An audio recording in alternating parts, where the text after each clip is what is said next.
Hi hello welcome to our channel. నేను మీ Prashanth. So 'Pushpa 2' trailer అయితే మీరు అందరు చూసే ఉంటారు. దీనికైతే బీభత్సమైన మంచి ఫాలోయింగ్ అయితే వచ్చింది. అదే విధంగా మళ్ళీ మరోసారి ఇంకో ట్రైలర్ కూడా రిలీజ్ కాబోతుందని చెప్పేసి చాలా వైరల్ అవుతుంది.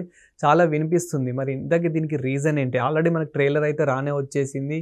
సో మంచిగానే పాజిటివ్ వర్డ్స్ వినిపించాయి. అదేవిధంగా కొంచెం నెగెటివ్ వచ్చినప్పటికీ అండ్ మరి మళ్ళీ ఇంకొక ట్రైలర్ అయితే రాబోతుందని చెప్పేసి అయితే వినిపిస్తున్నాయి. అండ్ దీని గురించి అయితే పూర్తిగా మాట్లాడేందుకు ప్రస్తుతం మనతో పాటు అయితే senior journalist and cine creative Yagnamurthy గారు అయితే ప్రస్తుతం మనతో పాటు అయితే ఉన్నారు. నమస్తే అండి. నమస్తే ప్రశాంత్.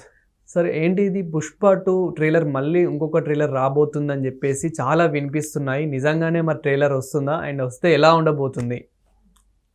మనకు తెలుసు ఇప్పటిదాకా ఏవైతే 'పుష్ప 2'కి సంబంధించి వచ్చిన ప్రమోషనల్ కంటెంట్ ఏదైతే వచ్చిందో అది రీచ్ అయింది, చాలా వరకు బాగానే రీచ్ అయింది. సో ట్రైలర్ మీరు చెప్పినట్టుగా ట్రైలర్ తెలుగులో కంటే హిందీ వెర్షన్ ఏదైతే ఉందో ఆ ట్రైలరు మరింత జనామోదం పొందిందని అనుకోవాలి. ఎందుకంటే దానికి ఎక్కువ వ్యూస్ వచ్చాయి. దానికి కాంట్రాస్ట్గా కిసిక్ సాంగ్ ఏదైతే ఉందో రీసెంట్గా రిలీజ్ అయిందో అది హిందీ వెర్షన్కి సంబంధించి ఎందుకనో చాలా డల్గా ఉంది. తెలుగు వెర్షన్కి సంబంధించి చాలా బాగుంది. ఎందుకంటే సౌత్ ఇండియాలోనే 24 అవర్స్లో చూసుకుంటే హయ్యెస్ట్ వ్యూస్ వచ్చినటువంటి లిరికల్ వీడియోగా అది ఒక రికార్డు సృష్టించింది. సో మరి కాకపోతే హిందీ వెర్షన్కి సంబంధించి అది రాలేదు. మన తెలుగులో చంద్రబోసు రాసినటువంటి ఆ పాటని హిందీలో రకీబ్ ఆలం, సో అతను ఈ మధ్య గేయ రచయితగా మంచి పేరు సంపాదించుకున్నటువంటి వ్యక్తి, అతను రచయిత. మరి కానీ అతను రాసినటువంటి ఆ సాహిత్యం కానివ్వండి, ఎందుకనో దేవిశ్రీ మ్యూజిక్ కానివ్వండి, యాక్చువల్గా మ్యూజిక్ తోటి ఎక్కువగా పాపులర్ అవ్వాల్సినటువంటి అది ఆ ఎక్స్పెక్టేషన్స్ని రీచ్ కాలేదు అనేది వినిపించింది. వేరేజ్ ఇప్పటిదాకా మనకు తెలుసు 2 ఈవెంట్లు జరిగాయి, ఒక భారీ ఈవెంట్లు. ఒకటి బీహార్ రాజధాని పాట్నాలో, ఇంకొకటి చెన్నైలో. సో పాట్నాలో ఏమో అంటే నవంబర్ 17న వచ్చేటప్పటికి ట్రైలర్ రిలీజ్ చేశారు. సో ఆ ట్రైలర్కు సంబంధించి దాంట్లో ఉన్నటువంటి కొన్ని డైలాగ్స్ కానీ అవి ఆకట్టుకున్నప్పటికీ కూడా కొంతమంది అంటే తెలుగు వాళ్ళు ఎందుకనో దాన్ని ఇంకా వాళ్ళు ఇంకేదో ఎక్స్పెక్ట్ చేశారు. సో దానికి తగ్గట్టుగా వాళ్ళ ఎక్స్పెక్టేషన్స్ ఏవైతే ఉండేవో దాన్ని రీచ్ కాలేదు అని వినిపించింది. సో వేరే కానీ హిందీ వాళ్ళకి మాత్రం వాళ్ళు విపరీతమైనటువంటి క్రేజ్ తోటి ఈ సినిమా మీద ఉన్నారు కాబట్టి వాళ్ళు దాన్ని బాగా ఆదరించారు. సో ఇక్కడ చెన్నైకి వచ్చేటప్పటికి చెన్నై ఈవెంట్లో మన జరిగినటువంటి చెన్నై ఈవెంట్లో కిసిక్ సాంగ్ని లాంచ్ చేశారు. సో ఆ పాటని మనం చెప్పినట్టు చంద్రబోస్ రాశాడు, దేవిశ్రీ ప్రసాద్ మ్యూజిక్ ఇచ్చాడు. సో నా అంచనా ఏంటంటే మొదట్లో స్లోగా ఉన్నప్పటికీ కూడా తర్వాత బాగా ఎక్కువ పాపులర్ అవుతుంది, సినిమాకి బాగా ప్లస్ అవుతుంది అని చెప్పేసి నా అంచనా. అందుకు తగ్గట్లే ఆ పాట నెమ్మదిగా వెళుతూ ఉంది. సో దాని స్టైల్ అదే. దాంట్లో సోషల్ మీడియాకి సంబంధించి ఒక సందేశాలు ఉన్నాయి, అలాగే రీల్స్ చేసేవాళ్ళు, సెల్ ఫోన్ తోటి ఫోటోలు తీసేవాళ్ళు, వీళ్ళ మీద సెటైర్లు ఉన్నాయి. పిచ్చి పిచ్చి వేషాలు అయితే దెబ్బలు పడతారో అని చెప్పేసి శ్రీలీల అంటున్నట్లుగా మనకు అందులో మనం చూడవచ్చు. సో అది ఏ సందర్భంలో వస్తుంది ఏంటి అనేది మనం సినిమా చూస్తే కానీ మనకు తెలియదు. సో ఏదో ఒక ఇదివరకు వచ్చిన దాని ప్రకారం అయితే పుష్పరాజు ఒకటి సాధిస్తాడు, ఒక దాంట్లో సక్సెస్ అవుతాడు. సో అందులో భాగంగా ఆ సక్సెస్ సెలబ్రేషన్స్లో భాగంగా ఈ పాట వస్తుందని చెప్పి ఈ పాట రిలీజ్కి ముందు వినిపించింది. మరి అది అందులో ఎంతవరకు నిజమో ఏంటో మనకు తెలియదు కానీ బట్ శ్రీలీల వేసినటువంటి ఆ డ్యాన్స్ దాని గురించి ఆ అమ్మాయి ప్రత్యేకంగా ఆ ఈవెంట్లో అల్లు అర్జున్ ప్రస్తావించి ఆమె బాగా మెచ్చుకున్నాడు. సో అది అక్కడ అలా పక్కన పెడితే సో ఇప్పుడు ఇంకో ట్రైలర్ని రాబోతున్నారు అని మనకు వినిపిస్తుంది. అది కూడా నవంబర్ 30న హైదరాబాద్లో జరిగే ఈవెంట్లో ఈ రిలీజ్ ట్రైలర్ని రిలీజ్ చేస్తారు అని చెప్పేసి మనకు వినిపిస్తున్నటువంటి సమాచారం. సో దాని తర్వాత సినిమాకి ఇప్పుడు ఏదైతే కొంచెం హైప్ తక్కువైపోయింది, మొదట్లో ఒక వారం 10 రోజుల క్రితం ఏదైతే విపరీతమైనటువంటి హైప్ కానివ్వండి, అలాగే ఆ మేనియా ఏదైతే ఉందో పుష్ప మేనియా అది కొంచెం ఎందుకనో చలబడినట్లు అనిపిస్తూ ఉంది అనే అభిప్రాయం వ్యక్తమవుతూ ఉంది. అవును. సో హిందీ వాళ్ళు కూడా దీని గురించే మాట్లాడుతూ ఉన్నారు.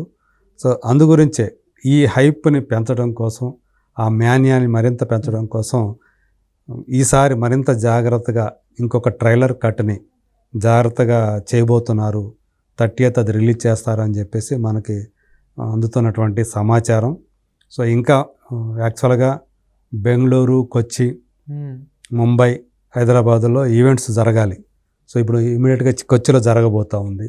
సో దాని తర్వాత బెంగళూరు, ఆ తర్వాత ముంబై, ఆ తర్వాత హైదరాబాద్లో జరుగుతాయి అని చెప్పేసి చెప్తూ ప్రమోషన్స్ ఉన్నారు. కూడా చాలా సక్సెస్ఫుల్గా చేసుకుంటున్నారు. అంటే మనం మొన్న పట్నాలో చూసుకున్నా కానీ అంత పెద్ద ఎంత మంది వచ్చారో చూసాము. ఒక సీఎం గారు నార్మల్గా వచ్చి ప్రెస్ మీట్ అంత పెట్టినా కానీ అంతమంది రారేమో. సో అంతమంది వచ్చారు ఆయన. అదేవిధంగా మనకి మొన్న చెన్నైలో చూసుకున్నాం. ఇప్పుడు మళ్ళీ చాలామంది ఏంటంటే హైదరాబాద్లో ఎప్పుడెప్పుడు ఈవెంట్ ఉంటుందా అని చెప్పేసి చాలామంది వెయిట్ చేస్తున్నారు దీనికోసం కూడా. అవును. సో ఎందుకంటే ఇది సొంత ప్రాంతం కాబట్టి, తెలుగు ప్రాంతం కాబట్టి ఇక్కడ చివరిలో పెట్టుకోవాలని చెప్పేసి ముందుగా వాళ్ళు వేసుకున్నటువంటి ప్లాను. సో మైత్రి మూవీ మేకర్స్ వాళ్ళు చాలా గ్రాండ్ లెవెల్లో దాన్ని చేయాలని చెప్పేసి ప్లాన్ చేస్తున్నారు.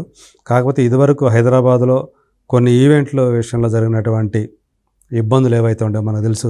దేవర ప్రీ రిలీజ్ ఈవెంట్లో సో అపశృతి జరిగింది, బారికేడ్లు ఎరగొట్టేశారు. చాలా అవసరం అంటే ఎక్స్పెక్ట్ చేయని విధంగా అభిమానులు విపరీతంగా తరలి రావటం, దాంతో వాళ్ళని అదుపు చేయలేక పోలీసులు ఇబ్బంది పడటం, దాంతో మొత్తానికి ఈవెంట్ని క్యాన్సిల్ చేయటం మనం చూసాం.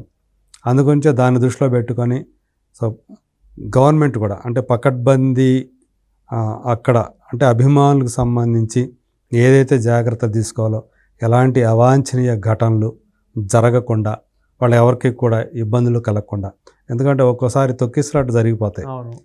ఆ అభిమానుల్లో అది ఎలా ఉంటుందంటే వీరాభిమానుల్లో వాళ్ళు కనుక వెళ్ళలేకపోయే పరిస్థితి ఉంటే తోసుకొని వెళ్ళటానికి వాళ్ళు పోలీసులు అడ్డంగా ఉన్నా కానీ గోడలు దూకెళ్ళిపోవడం ఇలాంటివి జరుగుతూ ఉంటాయి.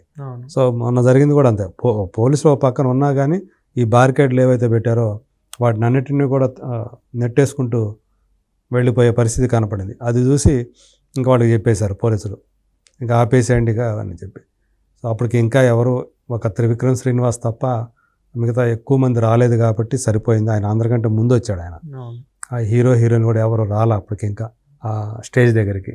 సో ఆ రోజు అట్లా మొత్తానికి అంటే మిగతా వాళ్ళు ఎవరైతే దానికోసం ఎదురు చూస్తూ ఉంటారో వాళ్ళందరూ కూడా డిసప్పాయింట్మెంట్కి గురవుతారు. అభిమానులందరూ కూడా ఈవెంట్ జరగలేదే అని. సో దానికి కారణం కూడా తమలో ఉన్నటువంటి కొంతమంది ప్రదర్శించేటువంటి అత్యుత్సాహం ఏదైతే ఉందో దానివల్ల ఇలాంటివి జరుగుతూ ఉంటాయి.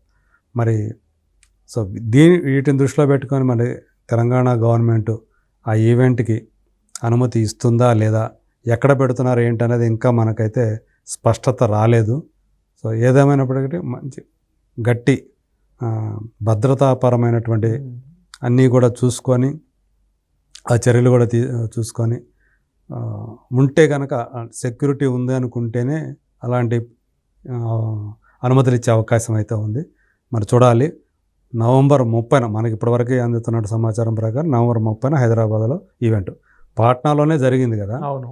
సో ఇక్కడ పాట్నాలో మీరు అన్నట్టు గతంలో ఏ హీరో కూడా రానంత అంటే వాళ్ళ భోజ్పురి హీరోలు ఉంటారు వాళ్ళ సో వాళ్ళు ఎప్పుడు కూడా ఈ స్థాయి మ్యానియా అనేది చూడలేదని చెప్పేసి చెప్తూ ఉన్నారు అని చెప్పేసి ఆ రోజు అక్కడ ఉన్న మీడియా హౌస్లన్నీ కూడా ప్రింట్ మీడియా అయితే విపరీతంగా దాన్ని కవరేజ్ అనేది చాలా గొప్పగా ఇచ్చిందని చెప్పేసి తెలిసింది. సో ఇప్పుడు ఇక్కడ కూడా ఇది మన ప్రాంతం, సో ఇక్కడ ఖచ్చితంగా జరగాలి అని చెప్పేసి అందరూ కూడా కోరుకుంటూ ఉన్నారు. మరి మైత్రి మూవీ మేకర్స్ వాళ్ళు ఎలాంటి భద్రతాపరమైనటువంటి కట్టుదిట్టాలన్నీ చేసుకొని హామీ ఇచ్చి సో మేము చూసుకుంటామని ఏదైనా ఉంటే కనుక ఖచ్చితంగా ఇక్కడ పెద్ద ఈవెంట్ జరుగుతుంది. ఆ ఈవెంట్లోనే గ్రాండ్గా ఈ రిలీజ్ ట్రైలర్ని బయటికి తీసుకొస్తారు, లాంచ్ చేస్తారు. సో దాని తర్వాత ఇంకా రిలీజ్కి 5 రోజులు టైం ఉంటుంది కాబట్టి ఖచ్చితంగా ఆ ట్రైలర్ తోటి దాని మాన్యాన్ని పెంచే అవకాశాలు ఉన్నాయి అని చెప్పేసి చెప్తున్నారు. చూద్దాం ఏం జరుగుతుందో. Thank you sir. Thank you.